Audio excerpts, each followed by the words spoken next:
Assalamualaikum and very good evening to ladies and gentlemen. My name is Noor Ekhsan Bin Abd Rahim. Today, I'm going to give a speech about should elderly people be allowed to drive. Ladies and gentlemen, have you ever been worried about your driving? Or has anyone close to you expressed their concern about aging driver? Now, how about a senior citizen that rammed their car and injured more than 10 people at once? Yes, incident like this does happen in real life. Take for example is Santa Monica, California. Josh Weller, 86 years old, who ran his car which killed 10 people and injured another 70 civilians. In fact, incident like this happen not only in California but other countries as well. I have grown worried regarding this matter as there are many cases of elderly driving. Driving is the ability to drive a car, but as old age, it is quite challenging phase in life after retiring from work. Elderly have become physically vulnerable to health problems resulting to independence on others. However, for some people, driving is a form of their independence as they age. So, elderly people should not be allowed to drive. This is because aging drivers have high probabilities of getting severe injuries. And some people tend to ignore the harmful nature of elderly driving. Ladies and gentlemen, I have done a lot of research regarding this matter through the journal article and the website. So today, I would like to persuade everyone that elderly people should not be allowed to drive. And even if an elderly must drive, their close family needs to ensure their safety. What causes poor driving among elderly? Why does elderly shouldn't be allowed to drive? What can be done to improve this matter? Let me tell you first why elderly shouldn't drive. Elders' driving skill can deteriorate as they age. Physical and mental changes occur as part of aging process. According to Noor Ekhsan 2010, mentioned that as one ages, visual processing abilities decreases, glare problem increases, and the increasing difficulty to capture the object motion. The coordination and movement of the arm, hand, and neck will also become inflexible. With regards to on-road performance, an aging driver need more information processing time as their cognitive ability is on the decline, as driving relies greatly on physical reaction and cognitive function. Then, age-related conditions such as health problems may affect elderly's driving performance. One study shown that many elderly experience problems in getting good sleep during the night, which this has caused detrimental effect on their cognitive abilities. Then, older drivers tend to self-regulate and assess their driving behavior. They tend to underestimate or overestimate their driving skills. Secondly, elderly drivers tend to have higher fatality risks. In an accident risk analysis, older drivers have 1.7 times higher fatality risk when involved in an accident compared to middle-aged drivers.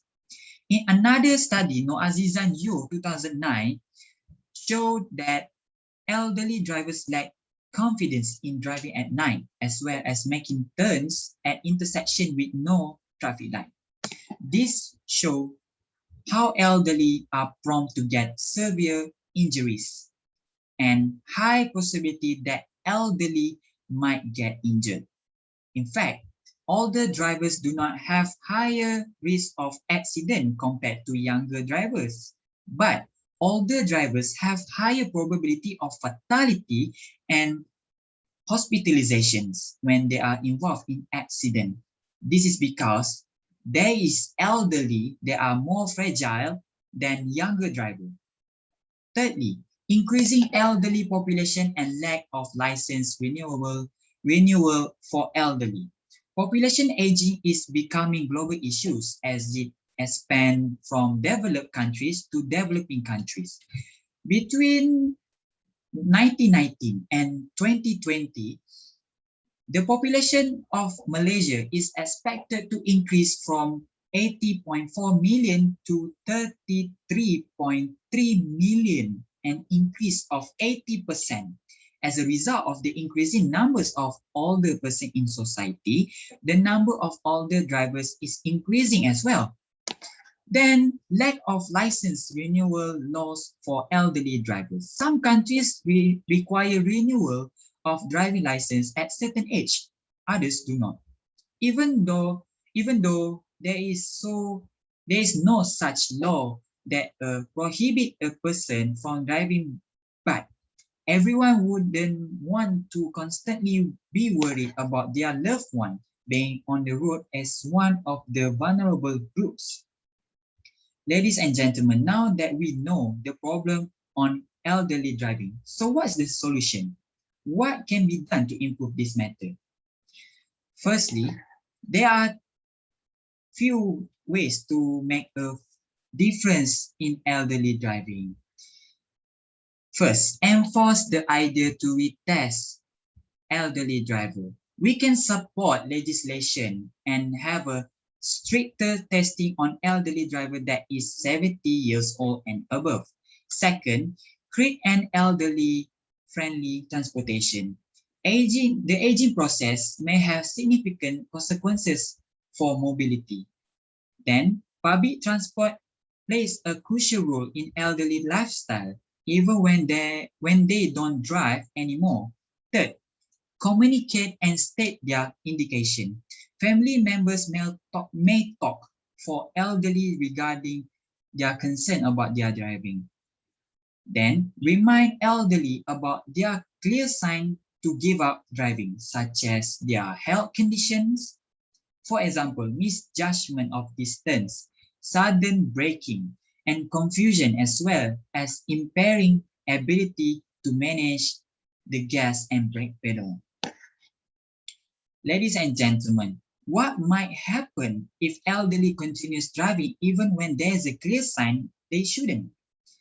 There will be an increase in elderly driving accident case if this matter isn't taken seriously. Road safety analysis predict that by 2030, when all baby boomers are at least 65, they will be responsible for 25% of all fatal crashes. Then, elderly drivers are less likely than other drivers to be in crashes involving high speed or alcohol, but they are more likely to crash at intersection when they miss a stop sign or turn left in front of oncoming traffic. So, ladies and gentlemen, the conclusion is driving mistake among elderly drivers is dangerous and can cause fatality to elderly group. So, it is very important to take an action in this matter to ensure the safety of elderly drivers in the future. Driving may be a form of independence as people age. Aging population is inevitable.